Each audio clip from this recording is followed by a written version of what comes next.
Hello guys, welcome to free की शिक्षा। मैं अभिजीत आनंद आप सबका फिर से स्वागत करता हूं। कल हमने चैप्टर 1 पढ़ा था, अंडरस्टैंडिंग डाइवर्सिटी पार्ट 1, जिसमें हमने दो चीज़ें जानी कि डाइवर्सिटी का डेफिनेशन क्या होता है, वो किन किन चीज़ों पर आधारित है और वो हमारे सोसाइटी और लाइफ्स को कैसे इनरिच करता है। आज हम चैप्टर 1 का पार्ट 2 पढ़ने जा रहे हैं, जो बच गया था। ठीक है, अंडरस्टैंडिंग डाइवर्सिटी पार्ट 2। ओके, देखिए अब हम लोग बात करेंगे कि nature of diversity in India. ठीक है, इंडिया में डाइवर्सिटी का क्या नेचर है, व्हाट इज़ द नेचर। एक तरह से कितने प्रकार के हैं ये भी कह सकते हैं। ठीक है, सबसे पहले हम देखेंगे रिलीजियस डाइवर्सिटी। ठीक है, रिलीजियस धर्म से जुड़ा हुआ डाइवर्सिटी। उसके बाद हम देखेंगे रीजनल डाइवर्सिटी। देखिए रीजनल, ठीक है, रीजन से बना है। तीसरा हम देखेंगे लिंग्विस्टिक डाइवर्सिटी, लैंग्वेज। ओके, और चौथा हम देखेंगे racial diversity,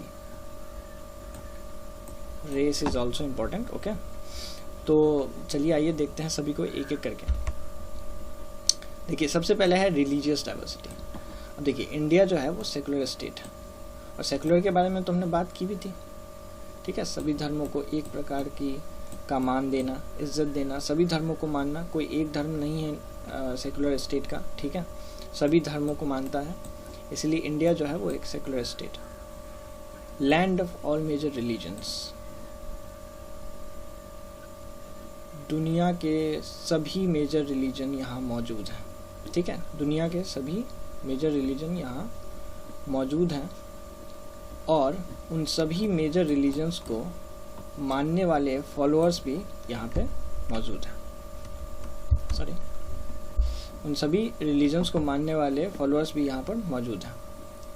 respect to all religions, सभी रिलीजन्स को रिस्पेक्ट दी जाती है। ठीक है, सभी रिलीजन्स को रिस्पेक्ट दी जाती है, इसकी बात हमने कर ली थी। तो चलिए रिलीजियस डाइवर्सिटी तो हम समझ गए, रिलीजन बहुत सारे हैं इंडिया में, और सभी को एक तरह की इज्जत, उनको मानना, सभी चीज़ें होती हैं। यहाँ पे दुनिया के सारे मेजर रिलीजन्स मौजूद हैं, बुद्धिज़्म हो, हिंदुइज़्म हो, इस्लाम हो। ठीक है, सभी हैं। अब नेक्स्ट है regional diversity. Regional diversity region से ओरिजिनेट हुआ है, रीजन वर्ड से। रीजन एक ज्योग्राफिकल रीजन को शो करता है, ज्योग्राफिकल रीजन को। ओके, तो रीजनल इमर्जेंस फ्रॉम रीजन। ठीक है, रीजन से रीजनल उत्पन्न हुआ है। मीन्स इसका मतलब ये है कि how diverse an entity is regionally. चीज़ें रीजनली कितनी ज़्यादा डिफरेंट हो सकती हैं, कितनी ज़्यादा डाइवर्स हो सकती हैं, एक रीजन से दूसरे रीजन में क्या अंतर आ सकते हैं, इन सब से रिलेटेड रीजनल डाइवर्सिटी होता है। ठीक है, अब रीजन्स बहुत सारी चीज़ों से रिलेट भी कर सकते हैं, जैसे कि ज्योग्राफिकल नेचर से, कल्चरल नेचर से, इकोनॉमिकल नेचर से और हिस्टोरिकल नेचर से। अब देखिए इन सब चीज़ों को समझने में थोड़ी सी दिक्कत आ सकती है। ओके, बट एनसीईआरटी क्लास 6 की पॉलिटी में एक केस स्टडी भी दी गई है, जो कि है लद्दाख और केरल के बीच में। लद्दाख और केरला। ओके, तो लद्दाख और केरला के केस स्टडी को हम पढ़ेंगे और समझेंगे कि रीजनल डाइवर्सिटी आखिर है क्या और कैसे ये काम करती है। ओके, देखिए Ladakh and Kerala a case study. सबसे पहले हम लद्दाख को देखते हैं। ओके, ये लोकेट करता है eastern side of Jammu and Kashmir, पूर्वी भाग में, जम्मू कश्मीर के पूर्वी भाग में पहाड़ियों से घिरा हुआ ये जगह है लद्दाख। फिलहाल ये एक यूनियन टेरिटरी हो गया है। ये कोल्ड डेजर्ट है। ठीक है, ये एक रेगिस्तान है, लेकिन वो गर्म रेत वाला रेगिस्तान नहीं है, ये कोल्ड डेजर्ट है। ठीक है, ठंडा रेगिस्तान। यहाँ बर्फ़ होती है, बहुत ज़्यादा टेम्परेचर लो होता है हमेशा थ्रू आउट द ईयर, और people here domesticated special type of goat and got pashmina wool from them. ठीक है, यहाँ जो लोग हैं, यहाँ हेयर दो बार टाइप हो गया, सॉरी। यहाँ जो लोग हैं वो एक खास तरह की बकरी पालते हैं, जिससे उन्हें पश्मीना ऊल प्राप्त होती है। ठीक है, पश्मीना ऊल और पश्मीना ऊल से जो शॉल बनती है वो बहुत ज़्यादा महंगी होती है और ये सिर्फ कश्मीर में मिलती है, मतलब कश्मीर में बनती है। Okay, each household owns cows, goats and yak. Okay, सभी घरों में आपको गायें देखने को मिल जाएंगी, बकरियां देखने को मिलेंगी। अभी एक गोट्स की बात की थी, स्पेशल टाइप ऑफ गोट्स की। ठीक है, और याक तो आपको जरूर मिलेंगे देखने। ठीक है, milk is a primary product है। मिल्क, यहाँ मिल्क बहुत कॉमन है। मिल्क से बनी हुई चीज़ें जैसे कि कर्ड और आपको खोआ मलाई जो भी बोल सकते हैं, सभी बनती हैं और यहाँ पे यही प्राइमरी प्रोडक्ट है। Primitive way for the spread of Buddhism in Tibet. History का भी इससे रिलेट करता है। ठीक है, हिस्ट्री ऐसे रिलेट करता है कि तिब्बत में जब बुद्धिज्म का विस्तार हुआ तो वो जो मॉन्क थे वो इसी रास्ते से लद्दाख से होते हुए तिब्बत को गए थे। ओके, लद्दाख से होते हुए तिब्बत को गए थे, तो इसलिए लद्दाख जो है रीजनली कैसा एरिया है, एक ठंडा डेजर्ट है। यहाँ के लोग बकरियाँ, गाय और याक पालते हैं। मिल्क इनका प्राइमरी प्रोडक्ट है और यहाँ बुद्धिज्म का विस्तार पहले हुआ था। ठीक है, अब हम केरला को एक बार अच्छे से देख लेते हैं। केरला, ठीक है, this is located in south eastern corner of India. ये केरला जो है वो दक्षिण पूर्वी कोने में, इंडिया के दक्षिण पूर्वी कोने में स्थित एक राज्य है। ये एक तरफ से समंदर से घिरा है और एक तरफ से पहाड़ियों से।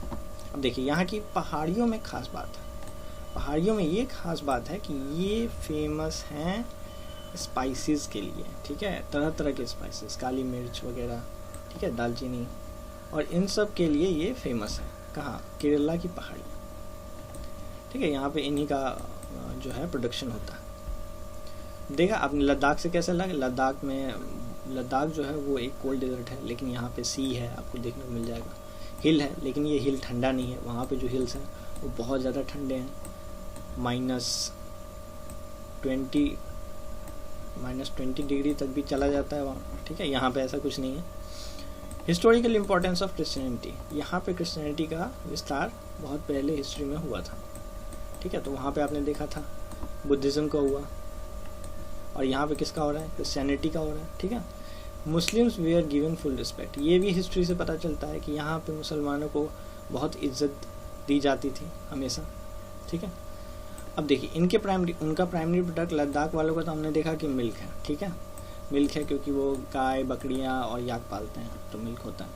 लेकिन यहाँ सी होने के कारण और मॉइस्ट एरिया होने के कारण यहाँ पे राइस की उपज अच्छी होती है, राइस की प्रोडक्शन अच्छी होती है, और यहाँ फिश आराम से मिल जाती है क्योंकि समंदर है, और सब्जियाँ। ठीक है, तो ये प्राइमरी प्रोडक्ट है यहाँ के food, rice, fish and vegetable. यहाँ पर लोग मछली खाते हैं, चावल और सब्जियाँ खाते हैं। ठीक है, तो आपने अभी इन दो केसेस में क्या देखा कि लद्दाख जो है वो एक ठंडा डेजर्ट है, वहाँ पर हमेशा ठंड रहती है, बहुत ज़्यादा ठंड। वो जम्मू कश्मीर वो नॉर्थर्न साइड में है, eastern side of Jammu and Kashmir means northern ही है। ठीक है, और वहाँ पे लोग बकरियाँ, गाय और याक पालते हैं, ऊल प्रोड्यूस करते हैं। लेकिन यही चीज़ यहाँ पे आप केरला में देखेंगे तो इनका कल्चर भी अलग है। ठीक है, इनका खान पान भी अलग है, उनके क्लाइमेटिक कंडीशंस भी अलग हैं। बगल में समंदर है और हिल है, वो हिल जिस पे ठंड नहीं रहती, जबकि मसाले उगाए जाते हैं। ठीक है, इनका primary product rice, fish and vegetable है। तो इस प्रकार हमने देखा कि रीजनल डाइवर्सिटी किस तरह से काम करती है। दो अलग अलग रीजन में अलग अलग तरह के कल्चर हैं, लाइफस्टाइल है, फूड है। अब जैसे कि लद्दाख में ही आप देखेंगे तो लद्दाख में क्या है कि लोग गर्म कपड़े पहनते हैं, बट केरला में ऐसा कुछ नहीं है। ठीक है, तो इस तरह से रीजनल डाइवर्सिटी को हमने डील किया। अब हम बात करेंगे लिंग्विस्टिक डाइवर्सिटी की। लिंग्विस्टिक डाइवर्सिटी लैंग्वेज से रिलेटेड है। इंडिया में टोटल 23 ऑफिशियल लैंग्वेज हैं, जिसमें से 22 जो हैं वो 8th शेड्यूल में आते हैं और एक इंग्लिश अलग है। ओके, तो टोटल 23 ऑफिशियल लैंग्वेजेस हैं, 22 8th शेड्यूल में है और एक इंग्लिश है। यहाँ too much diversity on linguistic basis, मतलब कि लिंग्विस्टिक बेसिस पे बहुत ज़्यादा डाइवर्सिटी, बहुत ज़्यादा विविधता है। तो ये तो नॉर्मल सी बात है कि अगर 23 लैंग्वेज है तो विविधताएँ तो देखी ही जा सकती हैं। मराठी हो गया, तमिल है, मलयालम है, हिंदी है, हिंदी तो हमारी राष्ट्रभाषा भी है, ठीक है। Includes grammar, vocabulary etcetera also, ठीक है, कि ग्रामर, इसमें ग्रामर भी इंक्लूड होता है, उनके बोलने का तरीका, वोकैब, ठीक है, सभी चीज़ें, ये सभी चीज़ें किस में आती हैं, लिंग्विस्टिक डाइवर्सिटी में, ठीक है, लिंग्विस्टिक डाइवर्सिटी में। अब हम आगे देखते हैं।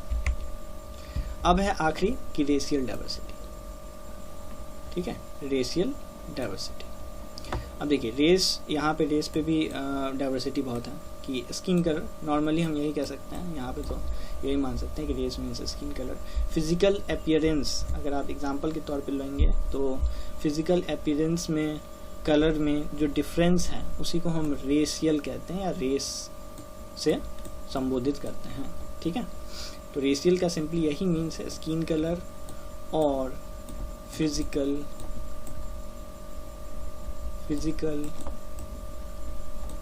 अपीयरेंस होता है, फिजिकल अपीयरेंस, ओके।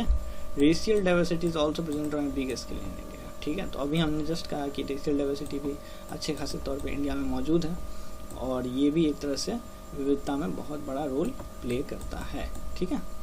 तो अभी हमने समझा कि कितने तरह के यहाँ पर डाइवर्सिटी हैं, ठीक है। हमने केस स्टडीज़ भी देखी जो हमारी बुक में दी गई हैं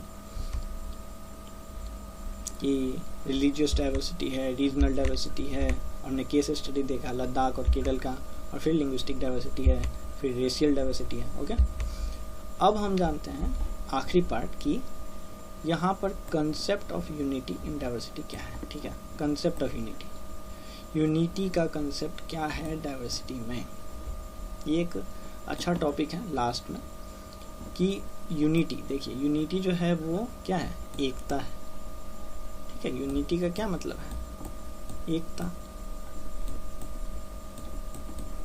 यूनिटी का मतलब एकता है, ओके। और डाइवर्सिटी का मतलब तो हम जानते हैं विविधता होता है, ठीक है। विविधता मतलब तो अंतर हो गया ना, अगर किसी चीज में अंतर होगा तो उनके हाव भाव विचार सब में अंतर होगा, ठीक है। और एकता तो अंतर से बिल्कुल परे है, दोनों डिफरेंट है। कि अंतर होगा तो एकता कैसे हो सकता है, क्योंकि दोनों के मत में कभी बराबरी का भाव ही नहीं आएगा। फिर concept of unity in diversity क्या है, ठीक है। तो हम इसे एक एग्जांपल से समझ सकते हैं। वैसे चलिए देखते हैं क्या है। Unity is a major characteristic of our Indian society, ठीक है। यूनिटी जो है हमेशा से हमारे इंडियन सोसाइटी का एक अभिन्न भाग या एक गुण कह सकते हैं आप इसे, रही है, ठीक है। फ्रॉम हिस्ट्री, पुराने समय से भी, और पुराने समय से मैं इसलिए कह रहा हूँ क्योंकि इसमें एक एग्जांपल भी दे सकते हैं। Diversity is very vast but unity always persist. अब देखिए इसका मतलब है डाइवर्सिटी भले ही बहुत ज़्यादा हो इस देश में, बट लेकिन यूनिटी हमेशा टिकी रहती है, यूनिटी हमेशा बनी रहती है, टिकी रहती है। क्यों? We can understand this with example. हम एक एग्जाम्पल से समझने की कोशिश करते हैं। देखिए भारत जब गुलाम था अंग्रेज़ों का, ठीक है, उस वक्त हमारे देश में तरह तरह के धर्मों के लोग रहते थे साथ में और सभी गुलाम थे अंग्रेज़ों। धीरे धीरे उनमें एकता की भावना जागी और उनमें सबसे ज़्यादा जो जागी थी वो एग्जाम्पल के तौर पे मैं बताता हूँ INC, इंडियन नेशनल कांग्रेस और मुस्लिम लीग में। मुस्लिम लीग मुसलमानों से और INC हिंदुओं से, दोनों के बीच में कोलैबोरेशन पॉसिबल हुआ। दोनों ने मिलकर अंग्रेज़ों के खिलाफ लड़ाई की और जो लड़ाई हुई उसके बाद जो हमें रिजल्ट मिला वो था फ्रीडम। फ्रीडम, ओके, हमें फ्रीडम मिला ना।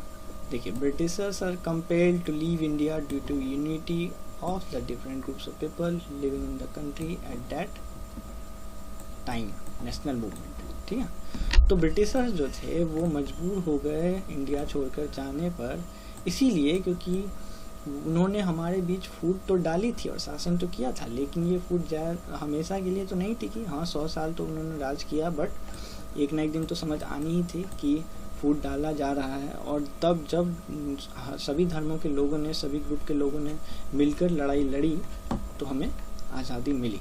ठीक है, तो ये कंसेप्ट हम इसी एग्जांपल से सबसे बेहतर तरीके से समझ सकते हैं, और एनसीईआरटी में भी यही दिया हुआ है। ठीक है, आपके चैप्टर में आप देख सकते हैं। अगर किसी ने पार्ट 1 नहीं देखा है तो पार्ट 1 प्लीज़ देख ले। ठीक है, उसके बाद ही ये पार्ट देखें। हाँ, तो हमारे एनसीईआरटी में भी यही दिया है लास्ट में कि ब्रिटिशर्स जो है वो मजबूर हो गए जाने पर। नेशनल मूवमेंट में सबसे बड़ी चीज़ जो हमें देखने को मिली वो ये थी सर, ये। ठीक है, concept of unity in diversity. बहुत डाइवर्स था हमारा सोसाइटी उस वक्त भी, बट हमने यूनिटी दिखाई और आज़ादी हासिल की। ओके, तो आपका फर्स्ट चैप्टर इतना ही था। ठीक है, आपका फर्स्ट चैप्टर इतना ही था, और आपको ये वीडियो पसंद आया हो, चीज़ें समझ आई हो, तो ज़रूर लाइक कीजिए, शेयर कीजिए, सब्सक्राइब कीजिए।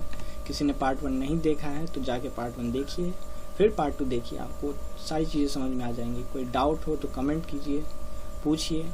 ठीक है, एंड थैंक्स।